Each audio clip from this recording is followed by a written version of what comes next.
já pedi várias vezes o livro de reclamações e acho que é quase um dever nosso que temos, porque ao reclamar podemos estar a ajudar aquele estabelecimento ou o que for a melhorar e a não acontecer uma experiência desagradável que nós tivemos à próxima pessoa. Eu acho que os portugueses são um bocadinho retraídos no que toca a reclamar, não sei se há algum estudo que nos compare com outros países, mas eu empiricamente tenho esta ideia de que achamos que vamos ser deselegantes ou mal educados a reclamar, e não é preciso, podemos ser super educados.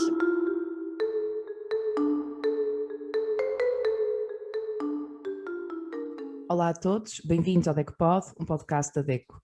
Hoje temos connosco uma guionista, humorista, portista, que faz da piada um modo de vida. Orgulha-se de falar mais do que uma língua para além do inglês, o humor, e é através dele que se entrega ao que sabe fazer de melhor, seja na rádio, na televisão ou no palco. O meu nome é Mariana Almeida, tenho comigo o André Regueiro e hoje temos connosco a Joana Marques. Olá Joana, bem-vinda. Olá, obrigada pelo convite, é um convite sempre imponente, não é? Falar com a DECO. Mas lá ver se estou à altura. Está, certamente. Olá, Joana. Olá. Bem-vinda ao DECOPOD. E não podia deixar de dizer que somos uns fãs incondicionais do teu trabalho e desta última rúbrica em especial. E por isso tinha que começar por aqui, que é: alguém já reclamou por ser extremamente desagradável?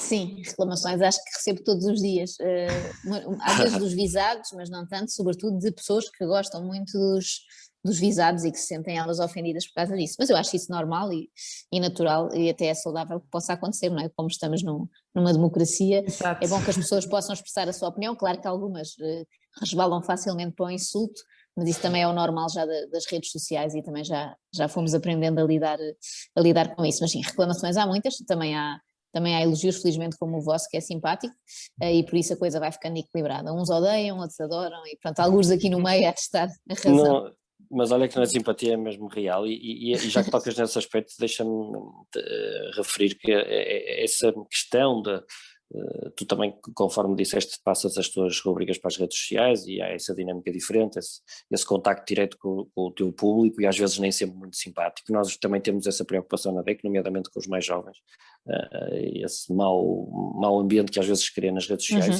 E como é que é a tua relação com esses chamados haters? E isso pode ser até um bom conselho para os mais jovens que nos estão a ouvir. Sim, eu acho que isto é mais grave e mais preocupante nos mais jovens porque estão a lidar com isso pela primeira vez, não é? E é sempre complicado, eu diria que é mesmo isso, é uma questão de treino, porque lembro da primeira vez que vi um comentário negativo, já há muitos anos, é mais chocante, digamos assim, do que hoje em dia 100 desses, ou seja, na altura para mim tinha muito mais impacto, não só eu era mais nova e mais inexperiente, como nunca tinha tido aquela sensação, por isso, e mesmo assim eu já devia ter uns 20 e poucos anos, não é? Portanto, agora, imaginando isso para miúdos de 12, 13, 14, que hoje em dia passam grande parte das suas vidas, é assustador dizê-lo assim, mas é verdade, nas redes sociais, acho que é uma coisa que me preocupa também. Os meus filhos ainda estão longe dessas idades, mas eu acho que não há propriamente assim um livro de estilo para lidar com isso, cada um lidará à sua maneira, mas é muito importante, eu acho, perceber que aquelas coisas não valem nada. Eu em tempos ouvi o Gregório do Vivier, o humorista brasileiro, a dizer que em condições normais, ele dizia uma coisa muito gira, aquelas opiniões nunca chegariam a ele, se isto acontecesse há alguns anos, não é? De repente cada pessoa tem um amplificador gigante que faz com que nós saibamos opiniões de pessoas que nunca na vida íamos conhecer, não nos íamos cruzar com elas. E isto não quer dizer que não seja bom receber opiniões negativas, mas na nossa vida normal, se uma pessoa com quem lidamos no dia a dia nos der uma opinião menos positiva, é uma coisa diferente, não é? Alguém dizer, construtivo, claro. Exatamente, ontem não gostei muito, ou até mesmo, olha, não consigo achar graça ao que tu dizes, nunca ouço outra rádio, isso não tem problema nenhum.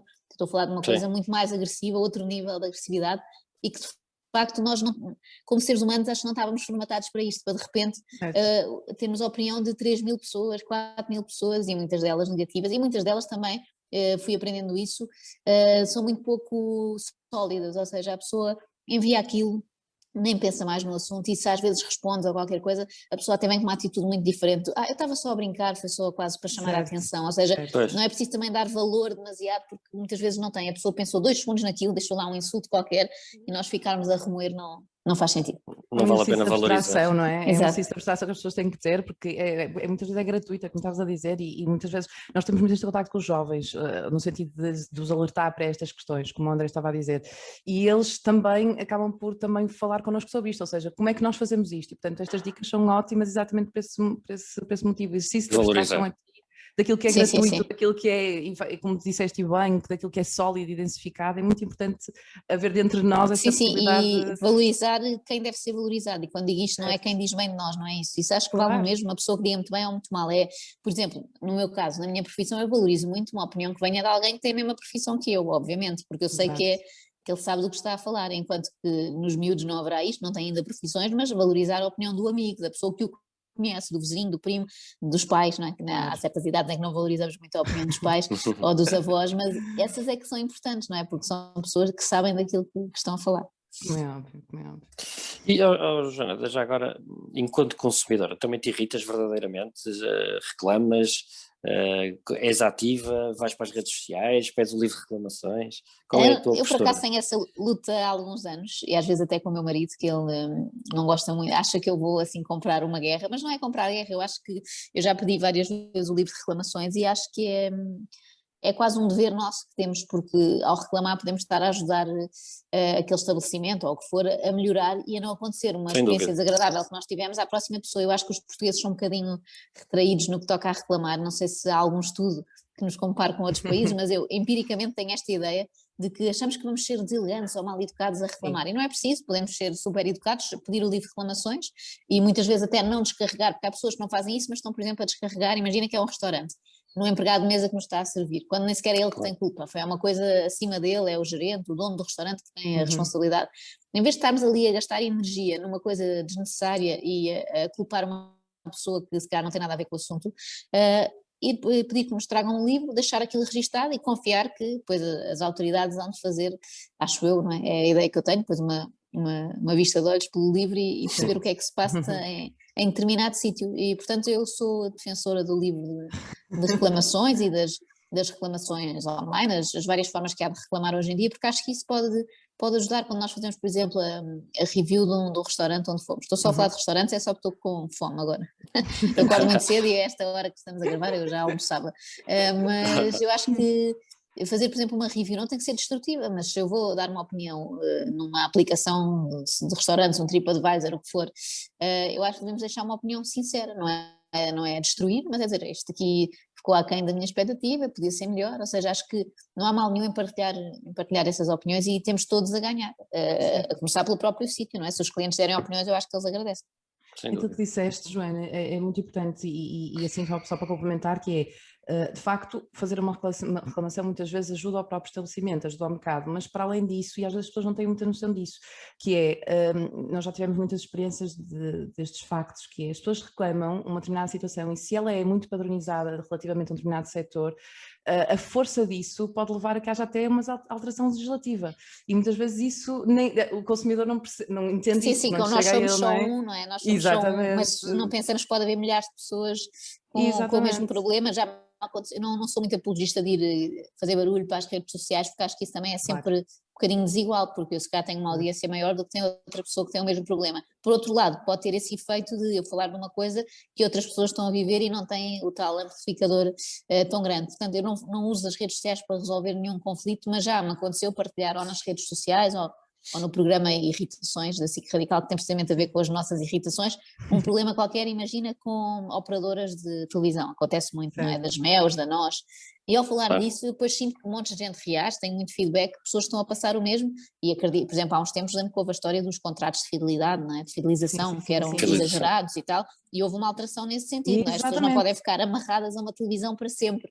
é E isso pronto, eu acho mesmo. que esses movimentos sociais, entre aspas, vão ajudando a modificar as coisas e devíamos fazer isso mais vezes, não ter vergonha de reclamar. E também houve outras situações em que me queixei, e às vezes podem parecer coisas insignificantes. Imagina um exemplo, faço compras online e muitas vezes os produtos vêm estragados ou no caminho estragaram-se. Eu acho que não há problema nenhum em dizê-lo, e pelo menos da experiência que eu tenho, os supermercados são muito ágeis a resolver isso, que é, tu relatas que aquilo não estava bem, eles devolvem-te o dinheiro ou fazem o que entenderem. Ou seja, e não é às vezes podemos pensar, isto por 3 euros, agora vou estar aqui a reclamar. Não, acho que eles também vão ter noção de que aquele serviço não Claro, está a correr bem, na próxima claro. vez já arranjaram uma caixa especial para transportar, não termos aquela ideia de só por produtos de 500 euros é que eu reclamo, coisas Correto, insignificantes não. é um ato de cidadania, reclamar positivamente, não é? Sim, não é querer mais nada do que devemos ter, não é querer uma identificar algo que correu menos bem, claro. Exatamente, não é? Não queremos uma indemnização de milhares de euros por uma fruta que chegou mal a casa, mas é dar o feedback e muitas vezes é só para saberem, eu não preciso que me deem nada em troca ou que troquem as coisas que mandaram, fica aqui registado que isto não está a correr bem. Dá um trabalho de 2, 3 minutos, mas eu acho que no futuro pode ser bom. É engraçado, Joana, porque tu utilizas muito estes exemplos de comportamentos sociais, até de comportamentos de consumo, o exemplo que tu deste, por exemplo, das compras online, compraste uma coisa online e não correu muito bem, ou então um exemplo que eu fixei, que foi aquele, tu compraste quando nós vamos a um restaurante e só tem funcionários e não tem clientes, temos que desconfiar, não é? Tu achas que os comportamentos de consumo são de facto também aqui uma boa fonte de inspiração para o humor? Sim, sem dúvida, acho que sim. Muitas vezes, nos últimos tempos, tenho falado mais dos comportamentos de consumo dos espectadores de televisão, não é? Porque agora temos assistido assim a uma grande guerra entre SIC e TVI, e ali o que está em causa é mesmo o consumo, não é? Não pensamos nisso assim, mas a audiência é consumo, é quem consome mais cada canal, e a publicidade que está em cada canal, não é? Inevitavelmente, e que dá dinheiro aos canais, e eu acho essas lutas interessantes de ver de fora, seja na televisão, no futebol, tudo isso é consumo, não é? De alguma forma. E depois temos esse consumo que nós associamos mais básico dos produtos que vamos ao supermercado e trazemos, mas acho muito interessante e acho que é um terreno muito fértil para fazer humor também. Joana, ouvimos-te na rádio e tens uma característica muito engraçada que parece que estamos dentro da história, que fazemos parte dela. Esse teu trabalho, que não tem imagem, é apenas com a força das palavras, para quem está a ouvir soa muito fácil e muito óbvio, mas seguramente que exige um trabalho muito específico e alguma até formação especializada, diria eu. Queres-nos explicar como é que consegues fazer essa magia? Eu diria só que demora muito tempo, dá muito trabalho, porque eu inventei aqui um estilo de rubrica que fui arranjar lenha para me queimar, não é? Porque implica ouvir muitas horas de tudo, não é? Estar muitas horas a ver televisão, a ver vídeos na internet, a ouvir coisas, e parece depois simples chegar lá e comentar, mas para eu comentar tive que estar a escolher sons, a cortá-los durante muito tempo, a torná-los cada vez mais curtos, porque o tempo é limitado e mesmo assim eu passo sempre o tempo que a rubrica devia ter, e por isso é preciso ali um esforço de síntese que para mim é o mais difícil, conseguir que a pessoa perceba o som que está em causa, através dos sons, usando uns sons o mais curto possível, não é? Para não ocupar todo o tempo da rubrica, e depois de feito esse trabalho de síntese, comentar por cima disso, ou seja, as pessoas com os sons perceberem o que é que se está a passar, dar-lhes o contexto, sem o contexto podem não perceber. Uma coisa é estarmos a falar de um assunto que toda a gente fala, o Cristiano Ronaldo fez qualquer coisa e toda a gente sabe. Se for uma coisa mais rebuscada de um programa que dá num canal que ninguém viu, é preciso esse contexto. Portanto, esse é o primeiro esforço. E o segundo é, em cima disso, tentar dizer coisas engraçadas, que nem sempre é fácil e é muito subjetivo, porque o que é engraçado para mim pode não ser para outros, mas isso também é por tentativa e erro, e o facto de estar a fazer a rádio com outras pessoas também, a reação delas vai-me ajudando também a perceber aquilo que acham graça, porque não vejo os ouvintes, não é? Nem ouço em direto, portanto tenho que imaginar se eles estão a achar graça ou não. Depois obviamente as redes sociais dão para isso, não é? É o lado bom, passado 1 minuto já estão a reagir, mas no momento tenho que olhar aqui para a Ana e para a Filipa, que fazem o programa comigo, e então elas são o público, é ali um mini público. Mas sim, eu não diria que há uma elas ouvem específica. em primeira mão também. Elas ouvem em primeira mão, sim. Eu própria ouço em primeira mão, estou a verbalizar em primeira mão, não é? Escrevi, mas sim, não diria que há uma formação específica para isto, é quase eu diria mais uma deformação, porque eu sempre gostei muito de ver televisão, coisas que não interessam para nada, que as pessoas perguntam, porquê é que estás a perder tempo a ver isso? Eu tenho assim um bocadinho esta deformação de ter muita paciência, de estar à procura de coisas que eu acho engraçadas, e infelizmente há muitas, e hoje em dia tenho uma ajuda extra das pessoas que ouvem, que também me enviam sugestões, isso facilita um bocadinho o trabalho, que às vezes descobrem coisas que eu obviamente não ia descobrir. No fundo, tu tens aqui também 2 papéis que são aparentemente iguais, mas seguramente muito diferentes, não é? Tu escreves para a televisão e também para a rádio. Tu tens em consideração estes destinatários diferentes, como tu disseste muito bem, que são também consumidores, não é? De entretenimento e informação completamente diferentes. Certo. Sentes a diferença quando escreves para nestas diferentes plataformas de comunicação? Sim, a grande vantagem da rádio é que não há imagem, não é? Embora hoje em dia já haja, não é? Filmamos as rubricas e tal, mas é diferente. O conteúdo em si não está dependente da imagem, ou seja, estou a usar sons de vídeos e as pessoas não estão a ver os vídeos, estão só a ouvir os sons, mas eu gosto mais, ou seja, no sentido de escrever, gosto mais porque não temos de estar preocupados com coisas. Na televisão é preciso dizer o que é que entra agora aqui, de que maneira é que vem, como é que está vestido, entre este vídeo sai aquele, pronto. Há outras preocupações mais técnicas da televisão que são mais aborrecidas para mim. Eu prefiro a rádio porque é só o texto. Como a minha origem é essa, é como guionista, não é? Eu gosto é de escrever e por isso a rádio não tens que adicionar indicações para o realizador e estás mais dependente só de ti. Por outro lado, num programa que escrevo agora em conjunto com os meus colegas na SIC, isto é gozar com quem trabalha, por um lado temos a grande sorte de ter o Ricardo Araújo Pereira a dizer as coisas, portanto nós sabemos que vai correr bem, mesmo que nós achemos que as piadas não estão boas, ele vai safar aquilo. Mas além disso, temos ao lado de trabalho em equipa, que acontece mais na televisão, é muito raro alguém fazer um programa de televisão sozinho, não é? Portanto há mais esse lado que é diferente e que também gosto de trabalhar em conjunto mesmo, cada frase é feita em conjunto, não é tipo cada um escreve o seu e depois colam, não, estamos a fazer tudo juntos. E por outro lado, essa preocupação, há outra que acresce essa preocupação, que é o género de pessoas que vai ver, ou seja, o género, não é o género, é a quantidade. É um programa que é visto por 1 milhão e tal de pessoas, se calhar há certas referências que na rádio poderão funcionar, porque tens mais tempo também para explicar a tal história que eu vos dizia, de ir falar de uma coisa mais secundária. Na televisão temos que ir falar dos temas que as pessoas estão a acompanhar, não temos ali tempo para estar agora a dar um contexto de meia hora sobre um tema, temos que identificar quais são os temas da semana, é mais esse o trabalho, de que é que interessa falar, em alguns às vezes mais complicados, estamos a falar do novo banco ou de coisas que até para nós às vezes são complicadas de perceber, temos que ter um bocadinho mais de trabalho, de nós primeiro percebermos, depois em cima daquilo dar para desconstruir, não é? Porque se não estamos a perceber nada, é complicado. E por isso são trabalhos completamente diferentes, sim, embora a gente seja a mesma, que é, a ideia é fazer rir pessoas com um determinado produto, se quisermos chamar produto, mas é diferente, de facto. Joana, já que tocas nesse aspecto, tu tens o mérito de trabalhar atual e no teu passado com o Ricardo Araújo Pereira, o Hermano José, o Nuno Marco. Tu, dependendo de quem vai interpretar, digamos assim, tu escreves pensando nisso ou escreves independentemente de quem vai depois interpretar? Por acaso com o Nuno Marco nunca trabalhei, estás aí a acrescentar, mas, olha, mas quem sabe um dia, quem sabe um dia. Quem sabe um dia. Mas sim, tenho. Eu lembro de um dos primeiros trabalhos que fiz assim desse género, foi para a Ana Bola e para a Maria Rueff, na altura na TSF. Tinha que escrever uns guiões para elas e então o que eu fiz foi ouvir muito, hoje em dia também faço obviamente, mas fui ouvir tudo que elas já tinham feito, as duas, era uma rubrica que elas tinham em que eram manicures, arranjavam unhas de gelas e eram as personagens delas, então fui ouvir para perceber como é que aquelas personagens falavam, para eu conseguir escrever para aquelas personagens como se fossem elas, não é? Nós temos que nos pôr um bocado na cabeça de outras pessoas. Há outros casos em que é mais fácil, por exemplo, neste caso o Ricardo Araújo Pereira, ele não está a fazer nenhuma personagem, é ele, e por isso é mais fácil escrever, e lá está, como escrevemos em conjunto, ele acaba por ser ele a redigir sempre para ficar dito da forma como ele fala, ficar mais natural, portanto ele tem a redação final, nós vamos contribuindo com as ideias, e por isso depende de caso a caso, mas sim, se for escrever para o Herman tem de ser de uma determinada maneira, isso é um bocadinho o trabalho do guionista, é um bocadinho ser assim meio camaleão e adaptar-se àquilo que está a fazer. Engraçado. Olha, Jana, queria fazer esta pergunta, que é, uma das tuas características é ser uma grande apaixonada por futebol, e sentes que te transformas quando estás a ver um jogo? Ou seja, achas que tu própria serias uma boa base de fazer um sketch sobre ti própria? Sem dúvida, sem dúvida. Aliás, eu proíbo sempre o meu marido, o Daniel, de filmar, porque não pode haver imagens minhas, e os meus colegas já aconteceu ter que ver jogos na SIC, eu digo que ninguém pode filmar, porque se vier a público eu serei cancelada com as coisas que digo e faço enquanto vejo um jogo de futebol. Naqueles 90 minutos sou outra pessoa e depois volto, cai em mim.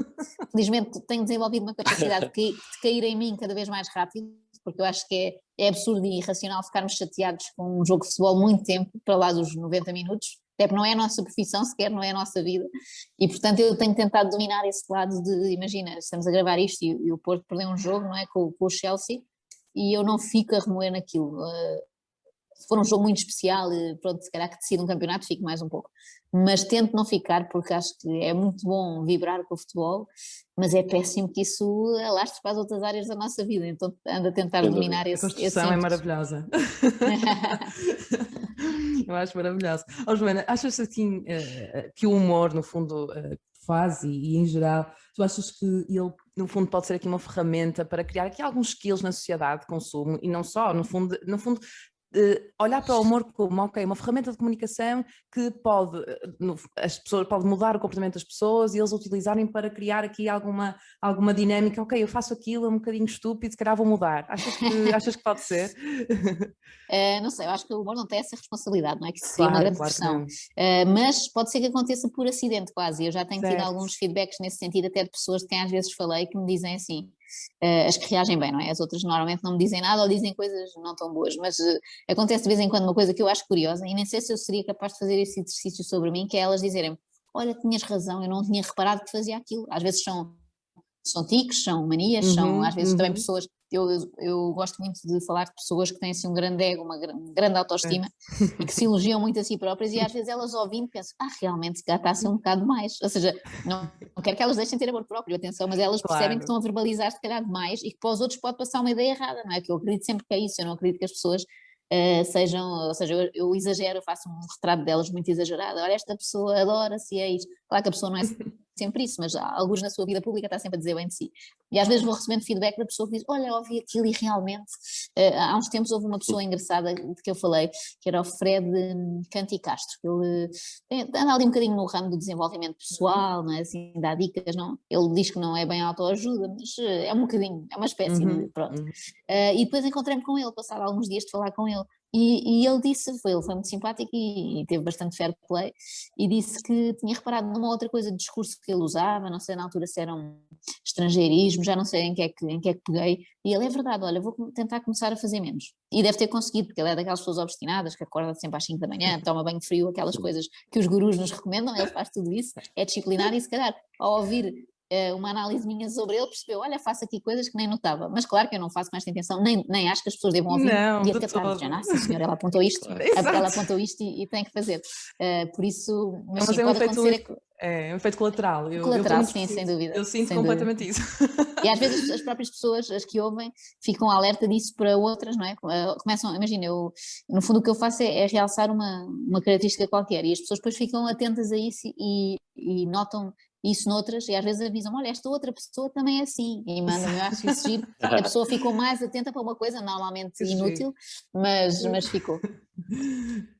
Impecável. Olha, Joana, vamos passar aqui para uma segunda fase da nossa conversa, que é uma dinâmica que nós fazemos com os nossos convidados, e chamamos esta rubrica Resposta Rápida para Hábitos de Consumo Pessoais.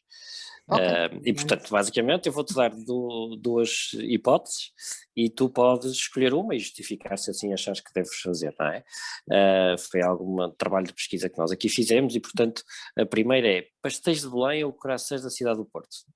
Olha, croissant, vai ser polémica aqui para os lisboetas como eu, mas eu não sou fã de pastéis de Belém. Gosto muito de pastéis de nata, mas o pastel de Belém para mim é um pastel de nata assim meio estragado. Por isso, sem dúvida, croissants do Porto também. Eu acho que o exotismo também ajuda. Como eu só como quando vou ao Porto, valorizo Certo. mais, não é? Certo, E não há, claro. de facto, já tentaram, há muitas pastelarias aqui que tentam imitar o croissant do Porto e nunca sai bem. Há aí um segredo qualquer, e por isso vou para os croissants. Bem guardado, muito bem. Esta se calhar será difícil. Um jogo do Futebol Clube do Porto ou um serão a ver o Seinfeld?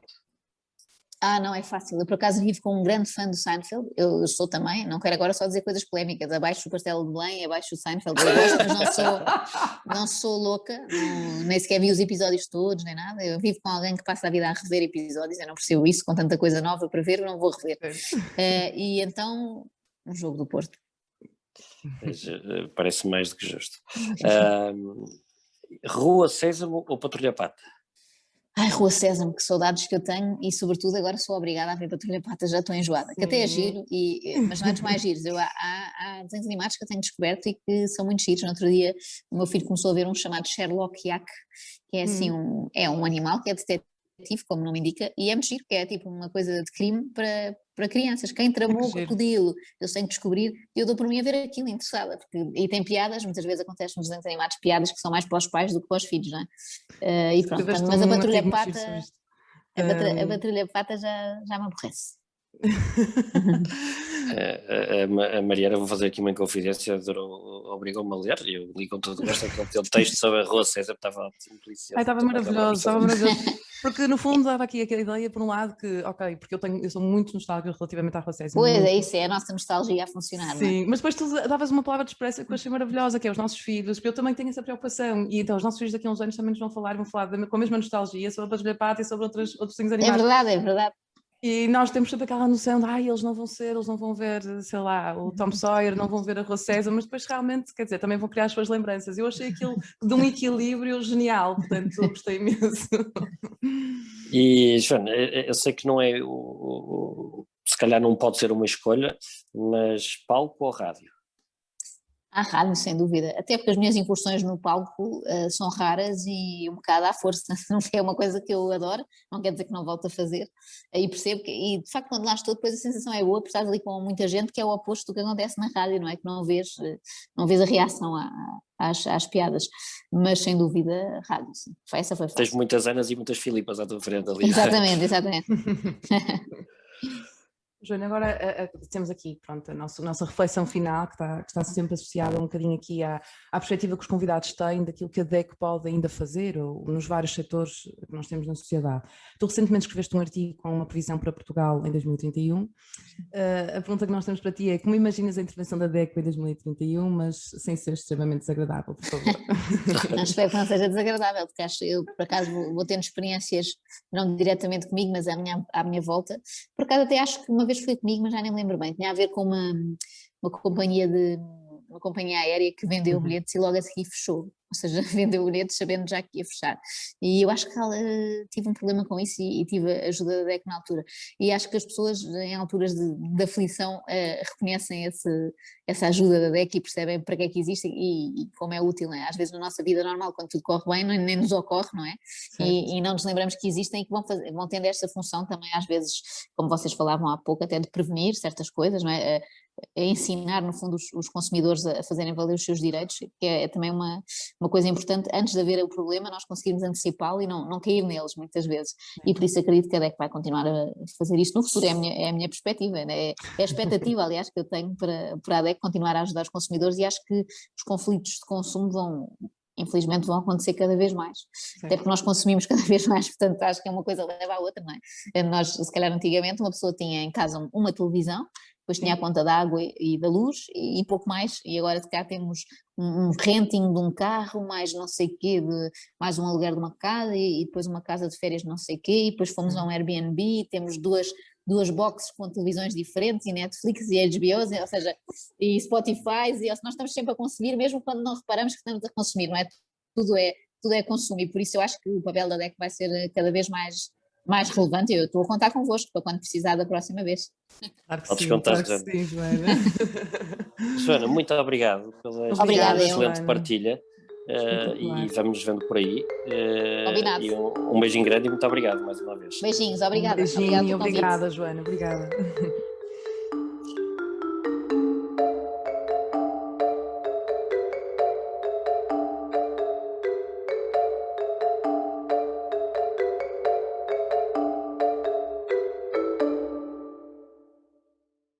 Agradecemos por estarem desse lado. Continuem connosco e ouçam todos os episódios. Acompanhem-nos, comentem e partilhem. A DECO sempre consigo.